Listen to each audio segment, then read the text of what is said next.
Locos lindos, ¿qué tal? Pues veréis, por circunstancias, coyunturas, se me ha ocurrido hacer un vídeo con películas que traten sobre fútbol. Y por supuesto, tocando esta temática, las películas tienen forzosamente que ser 11. Así pues, vamos con la primera. Con el número 1. El número 1 es normalmente un número asociado a los porteros o a las canciones de los Beatles. Así pues, el número 1 de esta lista es para la película Lev Yashin, The Dream Goalkeeper, de Vasily Chiginsky, del año 2019. No confundir con Dmytro Chiginsky, jugador del Barcelona. Esta película es un biopic de Lev Yashin, el portero ruso, quizá el portero más importante de la historia, o más relevante de la historia, por lo menos es el único que ha obtenido el Balón de Oro, y además quizá uno de los primeros porteros modernos que existieron. Hay que decir que el portero en Rusia, en la Unión Soviética, era una figura de enorme trascendencia y significancia porque se le consideraba una especie de guardián de la patria. Esto nos puede dar una idea pues, de la enorme importancia de la figura de Lev Yashin. Lev Yashin fue campeón de la primera Eurocopa que se disputó con la Unión Soviética en 1960 y finalista de la segunda edición en 1964, cayendo en la final contra España con el muy recordado gol de Marcelino, que fue a pase de Chus Pereda, contrariamente a lo que se vio en las imágenes del nodo, que por un problema en el montaje de las imágenes se dio a entender que había sido otro futbolista el que había centrado para que Marcelino anotara ese recordado gol de cabeza. La película es un biopic más que correcto, bien planteado. Quizá hay algún salto temporal que no queda debidamente aclarado, o quizá da una sensación un tanto confusa en relación al periodo de tiempo real de los hechos. Por ejemplo, el momento en el que Lev Yashin se retira circunstancialmente del fútbol para volver a dedicarse al hockey, quizá da una sensación de que es un periodo de tiempo mucho más breve de lo que en realidad fue, pero por lo demás podemos decir que es una película bastante adecuada. Quizá también tiene un pequeño problema que a veces observo en estas películas de época. Muchas veces los físicos de los intérpretes actuales no se asemejan en nada a los físicos de las gentes pues, de principios del siglo XX, como es el caso. Quizá esa es una circunstancia que puede chirriar un poco cuando estás acostumbrado a ver ese tipo de imágenes, pero por lo demás, como decía, yo creo que es un biopic bastante correcto. La película, por cierto, se hace eco de la oferta que Santiago Bernabéu, presidente del Real Madrid, dirigió al portero ruso para poder recalar en el conjunto de Chamartín. Oferta que el guardameta rechazó. Creo que es una película que hace un tratamiento bastante correcto de una figura como Lev Yashin, sin tender a la hipérbole, haciendo el hincapié justo, por ejemplo, pues en el dramático final del guardameta, que debido a su enfermedad pues sufrió diversas amputaciones, lo cual nos podemos dar cuenta de que resulta un tanto impactante cuando nos referimos a una figura del deporte como era la del arquero ruso.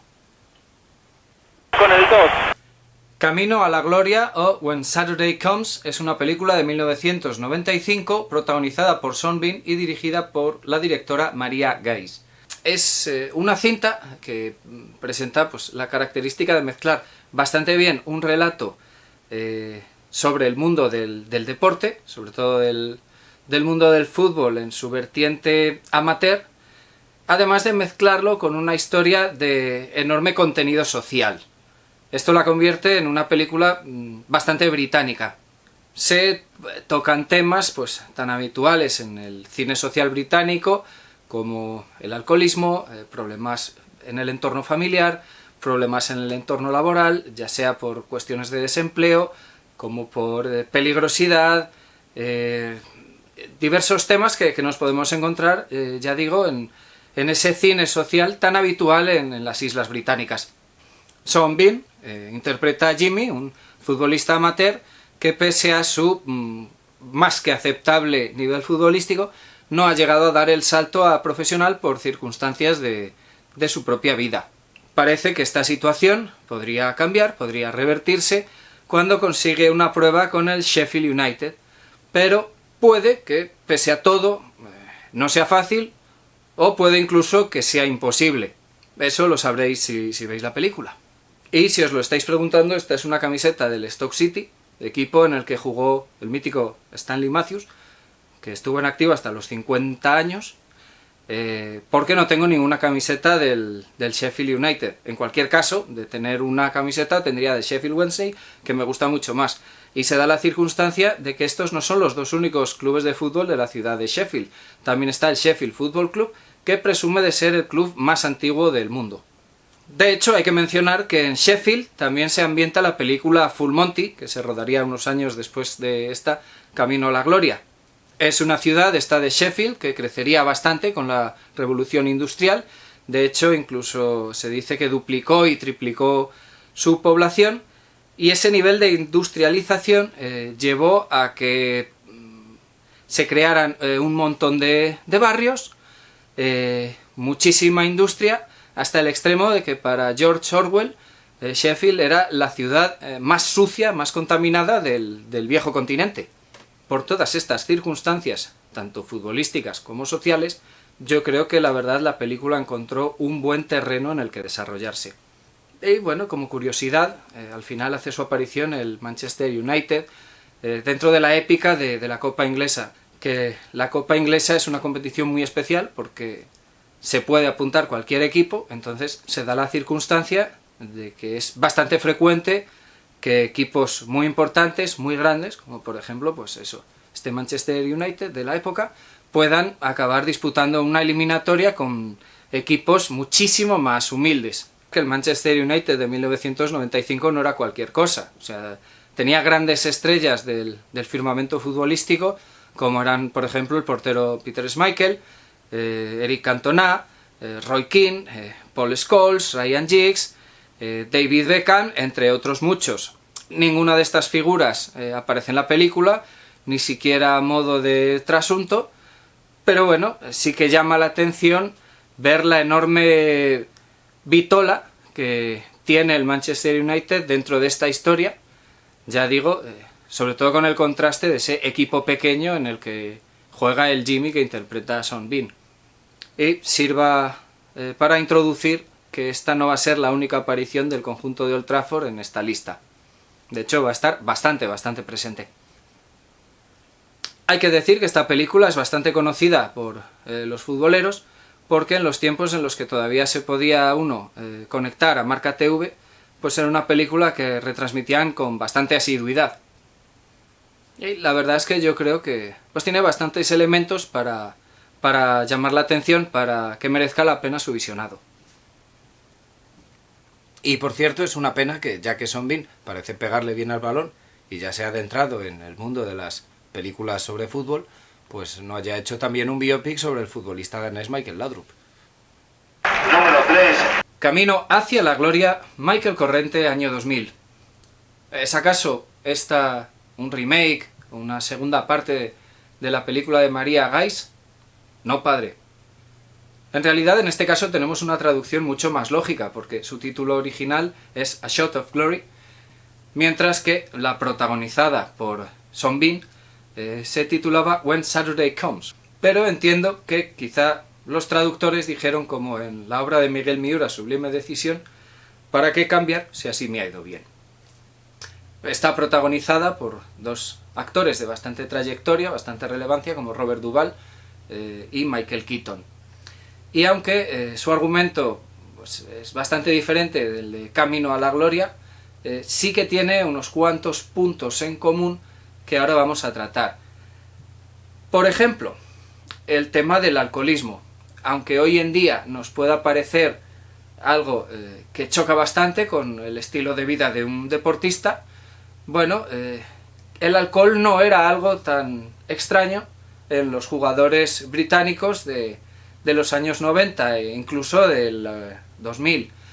Baste recordar casos como George Best, por ejemplo, el mítico 7 del Manchester United, que dijo frases tales como me compré una casa a escasos metros de la playa y nunca llegué a pisar la arena porque entre medias había un bar. O casos también como el de otro talentoso futbolista como fue Paul Gascoigne. Ambos acabaron sufriendo problemas bastante graves con la bebida. Michael Robinson, delantero campeón de Europa con el Liverpool, también futbolista de Osasuna y comentarista deportivo de bastante prestigio, comentaba en su libro Las cosas de Robin, como Joe Fagan, su futuro entrenador en el conjunto de Anfield, en el Liverpool, en el momento en el que le iban a fichar, le estuvo picando para ver si no quería tomar una cerveza después de haberse tomado 8 cafés. En el momento en el que Robinson reconoció que sí, que de vez en cuando tomaba algo de cerveza, pues, su entrenador dijo, menos mal, pensaba que íbamos a fichar a alguien que no era realmente de fiar. Si no me puedo tomar una cerveza contigo, no sé si puedo confiar en ti. De hecho, Michael Robinson reconocía también en este mismo libro que tuvo una polémica con su entrenador Pedro Mari Zabalza, que finalmente se resolvió a su favor para poder disfrutar de una cerveza después de los partidos. Eso sí, dentro de la más estricta confidencialidad, sin que se enteraran sus compañeros de equipo. Y aunque esto nos puede parecer algo muy pretérito, muy antiguo, hay que recordar que en el año 2004 Arsène Wenger, entrenador del Arsenal, prohibió a sus futbolistas beber cerveza en el autobús del equipo. Hay que recordar también que el Arsenal disputó la final de la Champions League contra el Barcelona pocas temporadas después de esta prohibición. Así que el tema del alcohol no es en absoluto ajeno a la liga inglesa, al fútbol británico, ni es algo que esté tan absolutamente lejano en el tiempo. Más puntos en común entre Camino a la Gloria y Camino hacia la Gloria, pues por ejemplo la mística de la Copa. Robert Duvall, en Camino hacia la Gloria, interpreta a un entrenador de un modesto equipo de la Liga Escocesa que está cometiendo la proeza de superar eliminatoria tras eliminatoria en la Copa, hasta que finalmente se enfrenta al Glasgow Rangers, uno de los equipos más importantes de la Liga Escocesa.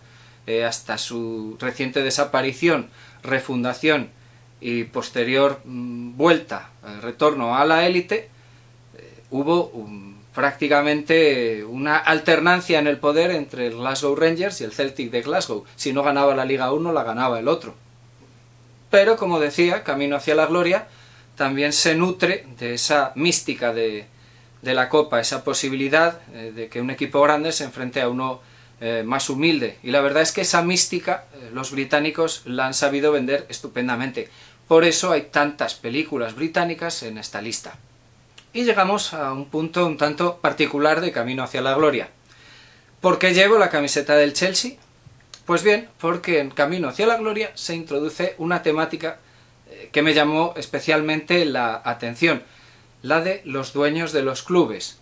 El personaje que interpreta Michael Keaton es un americano que ha comprado este equipo humilde de la Liga Escocesa y no están muy claras las intenciones que tiene para con el club. Un club pues de cierta tradición, aunque no tenga un apoyo tan exagerado como los de otros grandes clubes de las Islas Británicas. ¿Y qué pasa con el Chelsea? Bueno, el Chelsea, pocos años después de que se estrenara esta película, fue comprado por el magnate ruso Roman Abramovich, que recientemente ha tenido que ceder o que desprenderse del club, pero en su momento la compra de este equipo revolucionó no solamente el fútbol británico, sino realmente el fútbol europeo. A base del dinero de Abramovich, bueno, el Chelsea pudo adquirir una serie de jugadores de fama, iniciar una revolución que bueno, otros clubes británicos acabarían siguiendo, como pues, por ejemplo el Manchester City, recientemente el Newcastle, o incluso otros clubes europeos como el Paris Saint-Germain. También quedan bastante bien reflejadas en esta película pues, las discrepancias que se producen en el mundo real entre estos propietarios extranjeros de clubes de la Premier o de clubes de las Islas Británicas y sus aficionados, que defienden una perspectiva mucho más tradicional. De hecho, en esta película pues vemos como Michael Keaton, que no solo es un extranjero, sino que además es alguien totalmente ajeno al fútbol, pues tiene constantes tiras y aflojas con el personaje de Robert Duvall, que es un entrenador muy tradicional y muy anclado en la tradición, y además un hombre muy de fútbol. Bueno, pues aquí vemos un tema que pocos años después del estreno de esta película, como decía, se convirtió en mucho más habitual, mucho más frecuente. Y para finalizar, decir que esta película cuenta con la participación de un crack, un mega crack mundial, como es el guitarrista Mark Knopfler, compositor, fundador del grupo Dire Straits, que es el que se encarga de realizar la banda sonora. Con el número 4. Match en el infierno es una película húngara del año 1961. Aunque pueda sorprender mucho a día de hoy, Hungría en su momento fue una de las naciones que mejor jugaba al fútbol. Baste recordar, por ejemplo, el grupo de grandes jugadores que tenía esa selección, que acabaron recalando en equipos europeos como el Barcelona o el Real Madrid, caso de Kubala, Kocsis, Sibor o Puskás.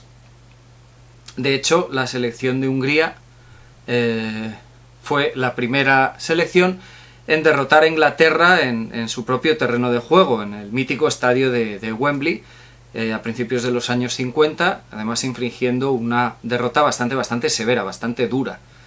Es un partido, de hecho, que ha pasado a la historia. Además, el fútbol de los llamados mágicos magiares tuvo una gran influencia, una influencia además directa, en lo que luego sería la Naranja Mecánica, el Ajax de finales de los 60, los años 70, con Johan Cruyff, Johan Neskens, Kroll, Rep y toda esa gran generación. Pero no vamos a hablar de nada de eso, cambiamos totalmente de tercio. Una de las películas más conocidas de la historia del cine relacionadas con el fútbol es sin duda alguna Evasión o Victoria, la película de John Huston que cuenta con Michael Caine, Max von Sydow, Sylvester Stallone, además de la participación de futbolistas como el capitán de la selección inglesa campeona en el 66, Bobby Moore, Osvaldo Ardiles, jugador de la selección argentina, o el mítico Pelé. No sería la única vez que Pelé y John Huston coincidirían en una película. En el año 83 hicieron juntos la película 11+1, una película en la que John Huston interpreta a un cura que afirma haber sido el que enseñó a Pelé a jugar al fútbol. Y bueno, es una película bastante prescindible, es la típica película de futbolista famoso con niños, muy al estilo de lo que fue la película La Saeta Rubia, que protagonizó Di Stéfano varias décadas antes. Pero vamos, es una película sin especial interés. Pero vamos a volver a Evasión o Victoria. Como mucha gente sabe, porque es un tema que se ha tratado ampliamente, esta historia está basada en hechos reales, en lo que se llamó el Partido de la Muerte. Yo he leído bastante a colación del tema y digamos que no hay un único suceso en el que se inspiró la película. Podemos encontrar de hecho varios eventos futbolísticos relacionados con la lucha contra los nazis, con la lucha incluso antifascista. Entonces varios de ellos pudieron influir, si no en lo que es el desarrollo de la historia que cuenta Evasión o Victoria, pero sí en prender la llama de querer contar una historia de ese tipo. La versión más comúnmente aceptada o más extendida es que se basa en el Partido de la Muerte, pero que no fue exactamente un único partido, sino el recorrido del llamado Fútbol Club Start, un equipo formado por refugiados, que si no recuerdo mal conformó un empresario. Este equipo disputó varios partidos y acabó jugando contra una selección, digamos, de jugadores alemanes, de jugadores nazis. Y bueno, estos futbolistas se negaron a dejarse doblegar y ganaron incluso en repetidas ocasiones al combinado alemán. También podría tener cierta influencia la historia de Max Sindelar, un futbolista austríaco que fue reiteradamente tentado por la Alemania nazi para que formara parte de una especie de selección pangermánica. Él siempre se resistió, se negó a entrar en ese juego, afirmando que estaba retirado del fútbol. De hecho, Sindelar solo volvería para disputar un partido con la selección de Austria, precisamente contra un combinado alemán. Se comenta que en ese partido Sindelar, en la segunda mitad, hizo lo mismo que Pelé afirmaba que iba a hacer en Evasión o Victoria. regatear a todo el equipo contrario. Y bueno, Sindelar hizo al parecer esto mismo en la segunda mitad de ese partido, además varias veces, después de haber fallado reiterada y deliberadamente goles cantados en la primera. También se dice que celebró sus goles de manera ostentosa delante del palco en el que estaba Hitler. Bueno, también he leído que todo esto fue una exageración para, digamos, aumentar la leyenda. De igual manera tampoco está muy claro el final de Mats Sindelar. Fue encontrado muerto pocos días después junto a su pareja en su propia casa.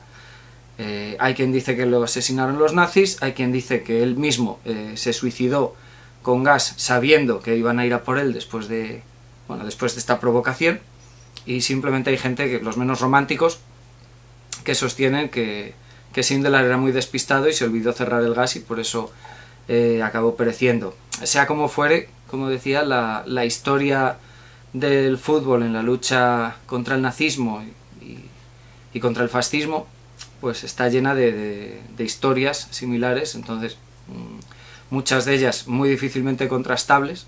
Son algunas, yo lo que he comentado aquí son algunas versiones que he escuchado, seguramente sean inexactas, no lo sé, no lo puedo demostrar, no estaba allí, pero bueno, invito a que la gente, si tiene interés en este tema, pues investigue, porque van a encontrar muchísimo material al respecto. Como decía, pues todos estos sucesos, estos acontecimientos, estas peripecias pudieron inspirar la historia de Evasión o Victoria. Sin embargo, no es la única película, como decía, que toca un tema similar, o que nos cuenta una historia similar. Está Match en el infierno, que en ocasiones también se puede encontrar como Medio tiempo en el infierno, sobre todo creo que es su traducción literal de la versión inglesa.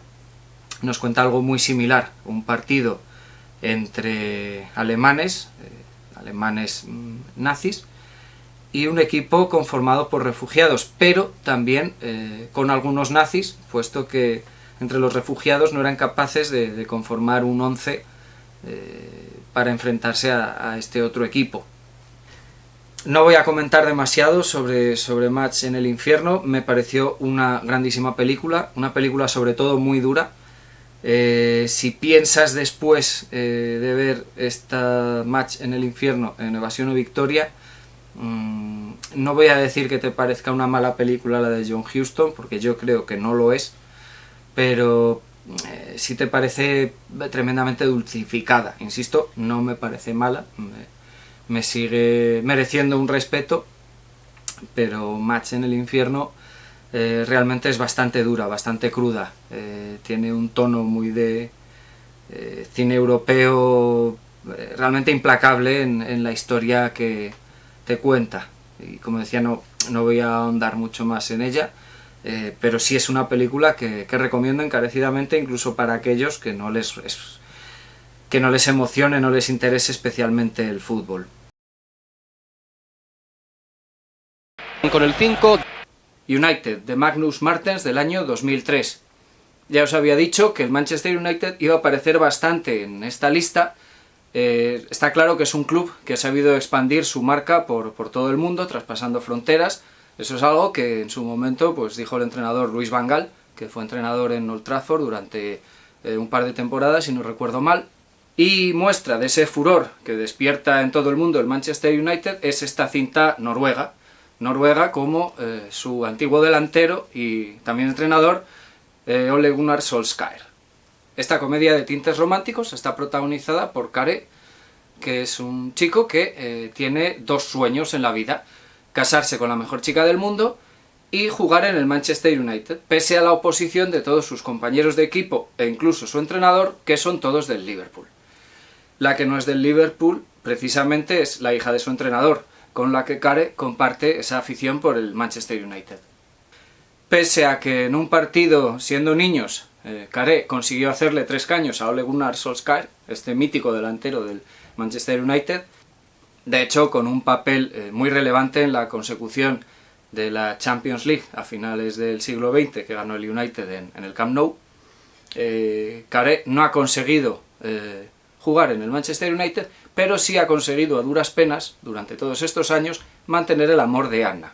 Y de eso va precisamente la película, de cómo Care tiene que seguir esforzándose, y mucho, para mantener esa relación. Pues llegado a la edad adulta, digamos que Care no tiene una vida del todo plena. Es una comedia romántica con tintes bastante gamberros. Care entrena a un equipo de niños, a los que llama por nombres de jugadores del Manchester United. De hecho, van equipados con esas camisetas, excepto al único suplente que tiene. De hecho, prefiere jugar con uno menos a sacar a ese suplente, al que llama Iversen, suplente del Newcastle. Él para sí mismo se reserva la camiseta de Brian Robson, otro de los jugadores del United que llevó la mítica camiseta número 7. Ahí tenemos pues eso a Eric Cantona, a David Beckham, Cristiano Ronaldo, Di María, Alexis Sánchez y ya paro. Para poder conservar el amor de Anna, Care deberá mostrar algo más ambición en su vida e intentar fichar por un equipo profesional, en el que la verdad no demuestran ser mucho más cuerdos que él. Tiene determinados aspectos esta película que casi podrían llevarnos a considerarla una parodia de Camino a la Gloria, la película de Maria Geiss que protagonizaba Sean Bean. Al igual que Jimmy, bueno, pues Care tiene una serie de problemas laborales, económicos, y pretende solucionar esta situación fichando por un equipo de superior categoría, dando el salto a la profesionalidad. Pero también es verdad que él pues arrastra una serie de vicios que no casan bien con, digamos, la vida de un futbolista, de un deportista profesional. Lo cierto es que es una película bastante agradable, bastante divertida, bastante entretenida, y yo cuando una película me entretiene pues le quedo agradecido. El 6 para United, de James Strong, del año 2011. Esta vez las películas sí que comparten título de manera textual e incluso temática relacionada con el Manchester United, el equipo británico. Sin embargo, no tienen nada que ver en cuanto a la historia y el tono. De hecho, es un cambio de tercio bastante radical, porque esta cinta es un relato de la tragedia de Múnich del año 1958. Para aquellos que no conozcan la historia, el Manchester United volvía de un partido de competición europea disputado en Múnich, y por problemas climatológicos su avión se estrelló, pereciendo prácticamente la mitad del pasaje. Eso incluía futbolistas, miembros del staff técnico, periodistas, tripulación del avión. Algo parecido había sucedido al Torino años antes, en lo que se llamó la tragedia de Superga, y pasaría a principios del siglo XXI con el equipo brasileño del Chapecoense. En este accidente, por ejemplo, perdió la vida Duncan Edwards. Jugaba con el 6 a la espalda, que era una de las grandes promesas del fútbol británico de la época. Uno de los pocos supervivientes fue la otra gran promesa del fútbol británico, el mítico Bobby Charlton. A Bobby Charlton lo admiraba enormemente Di Stéfano. A Di Stéfano lo admiraba Cruyff, aparte a Fas Wilkes y a Florian Albert. Y Bobby Charlton decía que ningún futbolista le había hecho sentir tan inferior como Duncan Edwards. La alopecia que sufrió el futbolista británico Bobby Charlton durante toda su vida se debe en parte, o se achacó, al estrés postraumático sufrido después del accidente, que fue bastante intenso. De hecho, como refleja la película, estuvo a punto de empujarle a abandonar la práctica activa del fútbol. Pero Bobby Charlton acabó siendo piedra angular de la reconstrucción del Manchester United, junto a Sir Matt Busby, que había sido jugador del Liverpool, gran rival del Manchester United. De hecho, Busby fue jugador del Liverpool y del Manchester City, dos de los grandes rivales del Manchester United. Y que además aparece en la canción Dig It de los Beatles, del álbum Let It Be. Como ya he mencionado antes, entre jugadores, staff técnico, periodistas, pasaje del avión, fallecieron unas 23 personas, mientras que hubo 21 supervivientes. Aún así, muchos de los jugadores supervivientes tuvieron que dejar la práctica activa del fútbol. En la primera mitad de la película, bueno, pues tenemos un paseo bastante interesante por el fútbol británico de la época, con toda esa mística que ya hemos mencionado, y en la segunda nos adentramos pues en lo más profundo de la tragedia, con todo su dramatismo, y en el proceso de reconstrucción del equipo, que no fue nada fácil. Yo la encontré bastante compensada, sin dar excesivo énfasis al drama, con el punto justo de mistificación de un hecho que, por otro lado, pues, fue bastante relevante en el fútbol de la época. El 7. Looking for Eric, de Ken Loach, año 2009. El 7 podría haber sido el puesto de otras películas, de otros míticos futbolistas que llevaron este dorsal, pero sin duda esta no podía haber estado en otra posición del ranking más que en el número 7. Eric Cantona era un futbolista francés, estrella del Manchester United de los años 90, pero era además un personaje peculiar, agresivo, extravagante. Resultaba ser tan enigmático como difícilmente digerible, y sin embargo, pese a todas estas cualidades, consiguió alcanzar la vitola de ídolo indiscutible de una afición tan numerosa como la del Manchester United. Quizá todas estas circunstancias llamaron la atención de un director como Ken Loach, habituado a hacer un cine de tipo social, habitualmente muy serio. Pero no podemos decir que todo ese contenido social y dramático no esté en esta película. De hecho, está ahí de manera bastante clara y bastante notoria. Y la utilización de un deporte como el fútbol dentro de una película de tintes sociales como esta tampoco debería extrañarnos, porque ya lo hemos comentado bastante a lo largo de este vídeo, y hay una serie de circunstancias históricas que incluso avalarían esta temática dentro de una película de contenido social. Hasta hace no demasiadas décadas el fútbol era considerado un entretenimiento para las clases bajas. Era rarísimo que un miembro de la familia real británica se pronunciara sobre sus preferencias respecto de un equipo de fútbol, por ejemplo, o se le viera incluso patear una pelota.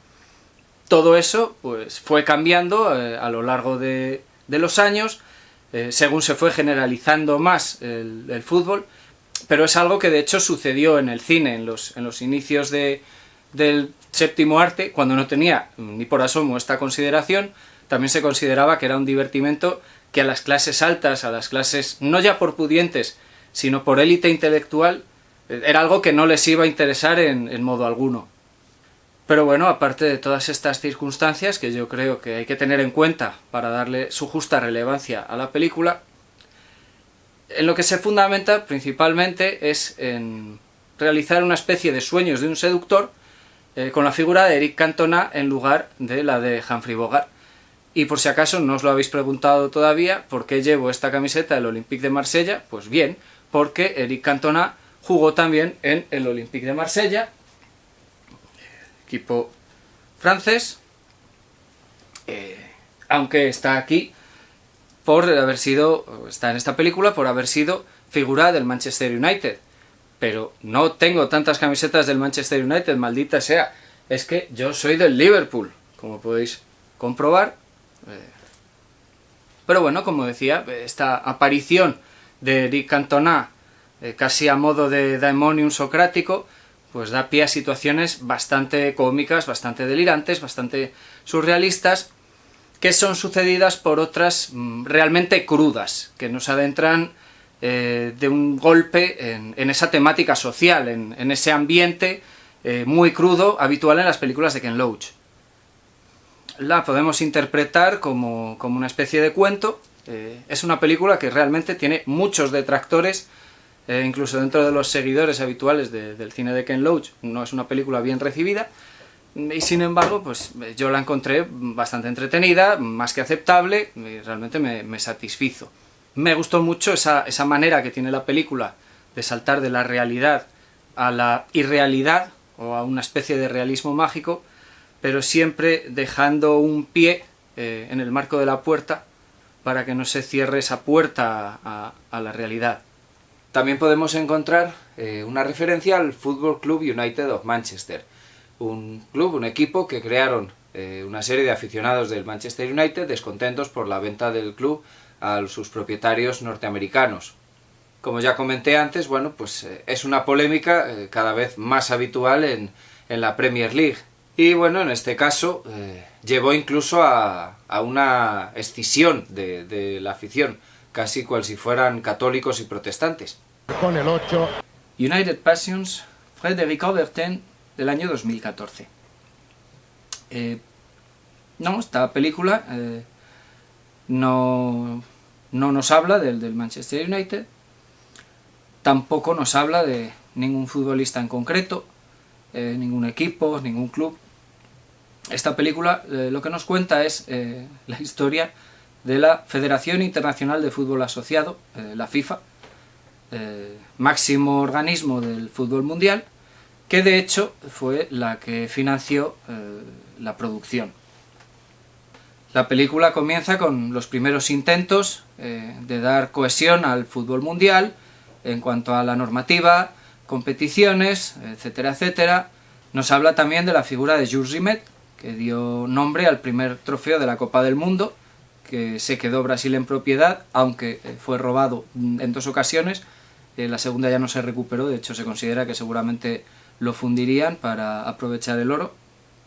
También aparece la figura de João Havelange, que fue el presidente de la FIFA durante muchos años, un hombre de origen brasileño, cuya, digamos, etapa ha quedado muy ensombrecida por distintos escándalos, y llegando a la mitad de la película, pues el relato deviene en una especie de biopic de Joseph Blatter, que era el presidente de la FIFA en aquellos momentos, y de su especial interés en llevar una Copa del Mundo al continente africano.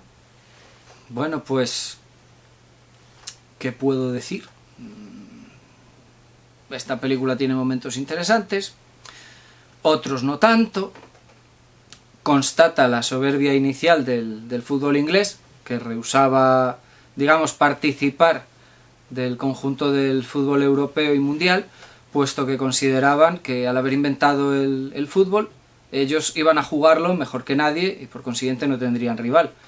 Luego solo han conseguido una Copa del Mundo en el 66, jugada en su propio territorio y con la consabida polémica de aquel gol concedido que no había entrado, etcétera, etcétera, etcétera.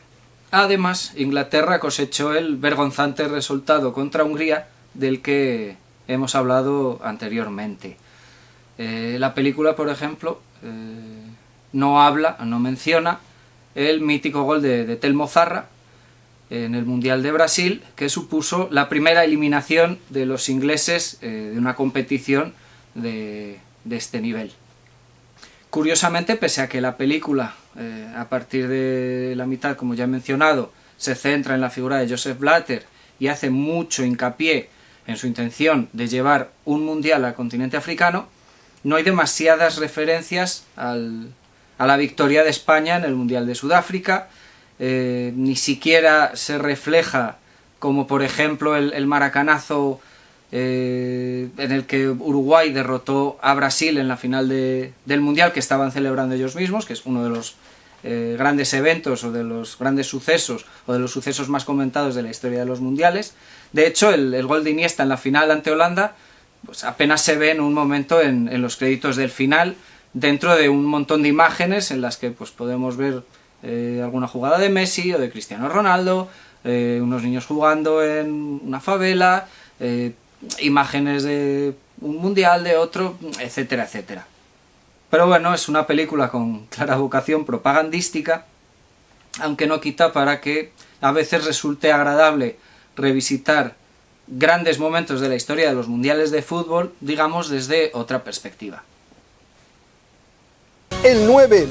The Match, Mick Davis, 1999. De esta película podemos decir que es muy británica, realmente muy británica. Tiene muchas características de la idiosincrasia de las islas, pero además algunas muy propias de su cine. Muchas de ellas son muy fácilmente deducibles. La historia nos habla de dos bares de una localidad escocesa que tienen una peculiar rivalidad desde hace cerca de un siglo.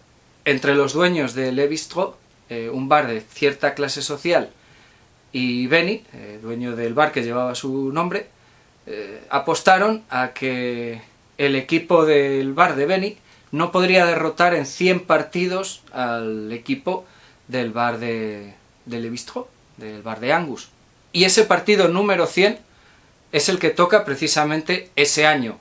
En los 99 partidos restantes, nunca el Bar de Beni ha conseguido derrotar a Le Bistrot. Y como parte de la apuesta, el que pierda ha de entregarle su bar al otro. Por supuesto, no hay ni que decir que ninguno de los dos sigue vivo. Sin embargo, los herederos, digamos, de esos negocios han continuado la tradición. La historia pone el foco constantemente en los clientes habituales del Bar de Beni.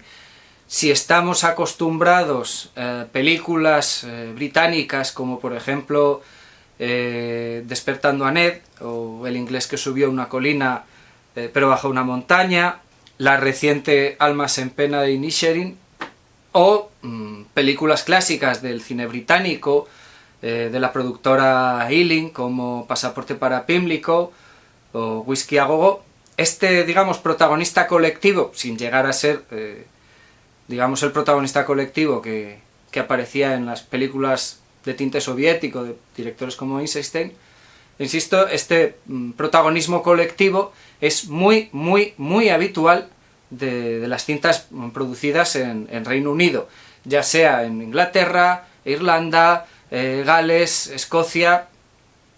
Es realmente muy frecuente. Podemos encontrar un montón de ejemplos que apoyan esta afirmación.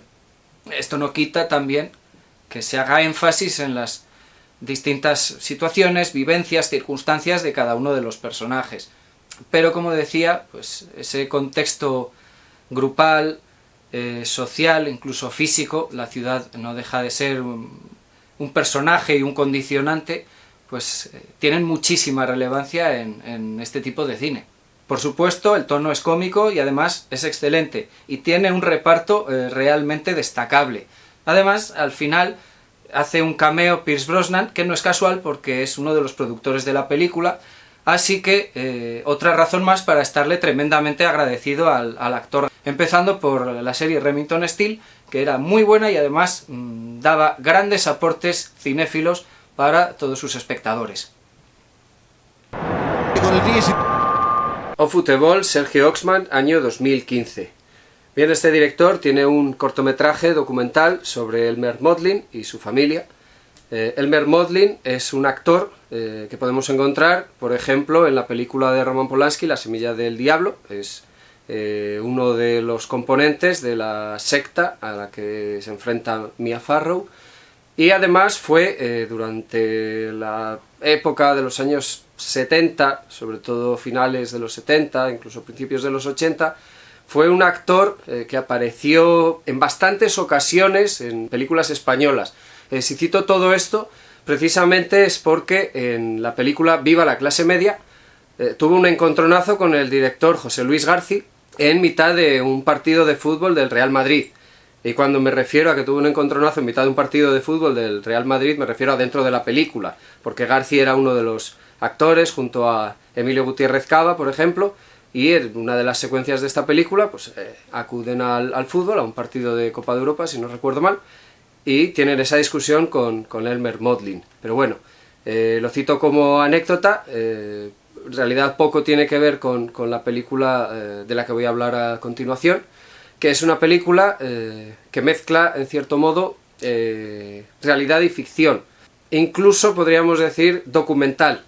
Bueno, Sergio Oxman es de origen brasileño y decidió viajar a su país natal para seguir la Copa del Mundo que se celebraba allí en 2014. Con el objetivo no solamente de ver los partidos, sino además de reencontrarse con su padre. Su padre, que era un futbolero empedernido hasta el punto de recordar detalles sobre el árbitro de una de las finales de una competición de copa que se celebran en Brasil. Sin embargo, cuando él llega a Brasil, se encuentra pues, con una persona que ha perdido toda esa afición. Hay que mencionar que el padre de Sergio Oxman los abandonó cuando él era muy pequeño. De hecho, comenta en la película que relación con su padre va muy determinada por el fútbol, no solamente porque es tema de conversación recurrente con él, sino que además su padre los abandonó poco después de la Copa del Mundo del 74. Entonces, como decía, Oxman viaja a Brasil con la intención de seguir el Mundial y reencontrarse con su padre, pero además registrar pues todo ese encuentro para realizar una especie de documental, o por lo menos que quede testimonio. Él lleva una serie de situaciones pensadas para poder grabar allí, sin embargo, de alguna manera, la realidad le va marcando qué es lo que va a introducir dentro de esa película finalmente. Todo esto, como decía, pues convierte la película en un proyecto verdaderamente interesante, porque al final la realidad se llevó por delante gran parte de lo que iba a ser la película ideada por Oxman. Y es más, le da el sentido trascendental que realmente yo termino encontrándole a la película. Es una película crepuscular, que yo creo que nos puede suscitar bastantes pensamientos, bastantes reflexiones, bastantes ideas, como por ejemplo, ¿qué es lo que queda de nosotros una vez hemos perdido la pasión por aquello que hemos amado a lo largo de toda nuestra vida? Pero tampoco quiero intelectualizarla demasiado para que no dé la sensación de película hermética, de película difícil de ver. En realidad, todo lo contrario. Es una película que yo encontré verdaderamente impactante, pero sobre todo muy interesante. Y por si alguien se lo pregunta, llevo esta camiseta porque es la que usaba la selección española en dicho Mundial de 2014, aunque no fue una cita especialmente afortunada para nuestra selección. Y con el número 11. El sueño de Jimmy Grimble, John Hay, año 2000. Para finalizar, volvemos a Manchester, pero esta vez no nos centramos en la figura del Manchester United, sino que nos vamos a su rival local, el Manchester City. Su gran rival, aunque en aquellos tiempos no era un rival tan grande como ahora, con lo cual se presta para otro tipo de historia. Y llevo esta camiseta porque al no tener ninguna del Manchester City he pensado, bueno, pues ¿quién es su entrenador actualmente? Pep Guardiola. Y yo cuando me acuerdo del Pep Guardiola jugador, pues frecuentemente lo recuerdo con esta camiseta. Jimmy es un chaval, un niño de Manchester, hincha del Manchester City, que juega maravillosamente bien al fútbol, pero tiene un problema enorme de pánico escénico, que es incapaz de superar hasta que no obtiene una especie de amuleto. Ese amuleto, por supuesto, son unas botas de fútbol especiales, mágicas, que en teoría le van a ayudar a jugar al fútbol mejor. Yo no sé cómo lo habréis vivido los demás que habéis jugado al fútbol con cierta asiduidad, pero yo creo que al final sí desarrollaba un cierto vínculo especial con mis botas, hasta el punto de que nunca he tirado ningunas, aunque ya no las pueda seguir usando porque estén muy deterioradas, etcétera, etcétera. Por supuesto, hace aparición esa rivalidad entre United y City. Como decía, a finales del siglo XX era una rivalidad un tanto desigual, por lo que la película pues, se presta a llevar el relato al típico David contra Goliat. De hecho, pues esta situación de desigualdad nos sirve, digamos, para ejemplificar o para mostrar que el amor que siente Jimmy por el City es mucho más desinteresado que el que sienten sus compañeros hacia el United, por ser un club mucho más grande. Porque sí, el rival que tiene Jimmy dentro de su equipo es hincha del United.